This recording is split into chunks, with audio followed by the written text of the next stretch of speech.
Hello students,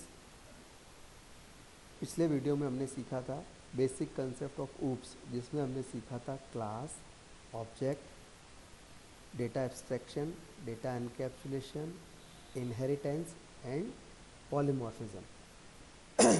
आज हम इस वीडियो में सीखेंगे बेसिक कंसेप्ट का नेक्स्ट पॉइंट, मैसेज पासिंग। एक ऑब्जेक्ट ओरिएंटेड प्रोग्राम में कई ऑब्जेक्ट होते हैं, अर्थात एक प्रोग्राम में कई ऑब्जेक्ट का सेट हो सकता है। वे ऑब्जेक्ट एक दूसरे से कम्युनिकेट कर सकते हैं। अर्थात यदि C++ प्रोग्राम में हमने एक ही क्लास के एक से अधिक ऑब्जेक्ट बनाए हैं तो हम मैसेज पासिंग टेक्निक के द्वारा वह एक दूसरे से कम्युनिकेट कर सकते हैं। तो इस हेतु हम निम्न स्टेप को फॉलो करते हैं। स्टेप 1, सबसे पहले हम क्लास को क्रिएट करते हैं जो कि ऑब्जेक्ट व उनके बिहेवियर या व्यवहार को डिफाइन करती है। तो स्टेप 1 अर्थात हम सबसे पहले क्लास को क्रिएट करेंगे। तो हमने सबसे पहले क्लास बना दी। स्टेप 2, क्लास की डेफिनेशन से ऑब्जेक्ट क्रिएट करते हैं, अर्थात जो क्लास हमने बनाई है उसके आधार पर हम डिफरेंट ऑब्जेक्ट क्रिएट करते हैं।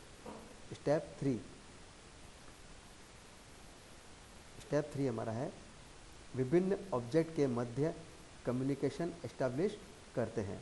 तो हम फिर ऑब्जेक्ट के द्वारा वैल्यू को ट्रांसफ़र कम्युनिकेशन कर सकते हैं।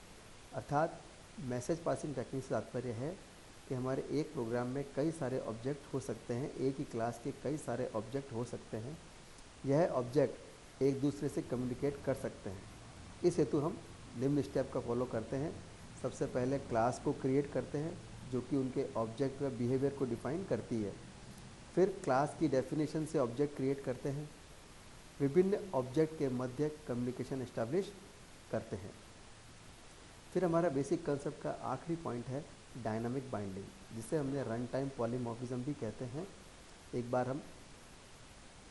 कई बार हम उचित फंक्शन का सिलेक्शन रन टाइम पर करते हैं। इस प्रकार पॉलीमॉर्फिज्म में फंक्शन क्लास के कंपाइलेशन के बाद लिंक होता है, इसीलिए इसे डायनामिक बाइंडिंग या लेट बाइंडिंग कहते हैं। और इसका उदाहरण हमारे क्या है, वर्चुअल फंक्शन। अर्थात यदि हम वर्चुअल फंक्शन का यूज़ कर रहे हैं तो हम डायनामिक बाइंडिंग को प्राप्त कर रहे हैं।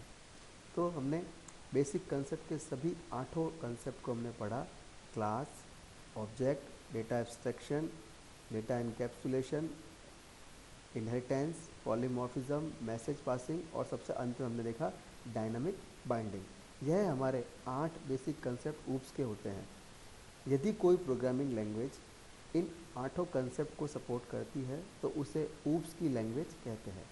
C++ हमारे वह प्रोग्रामिंग लैंग्वेज है जो कि ऊप्स के सभी कंसेप्ट को फुल सपोर्ट करती है। अर्थात C++ ऊप्स की 100% लैंग्वेज है।